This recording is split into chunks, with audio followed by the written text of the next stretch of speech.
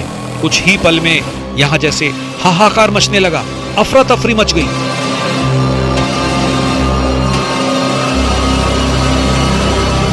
Gaza में Israel के विमान तबाही मचा रहे हैं। हजारों टन बम गिराए जा चुके हैं। इजरायली हमले के बाद गाजा खंडहर में तब्दील हो चुका है, तो दूसरी तरफ वेस्ट बैंक में ऑपरेशन एनाकोंडा जारी है। आज पूरी दुनिया में इस युद्ध की चर्चा हो रही है। युद्ध को लेकर दुनिया 2 धड़ों में बंट गई है। एक धड़ा वो है जो इजराइल की इस कार्रवाई को सही ठहरा रहा है, तो दूसरा वो है जो इसे फिलिस्तीनियों पर जुल्म बता रहा है। गाजा के साथ ही इजराइल वेस्ट बैंक पर आहिस्ता आहिस्ता आगे बढ़ रहा है। वेस्ट बैंक में इजराइल के ड्रोन से मिसाइल हमले किए जा रहे हैं।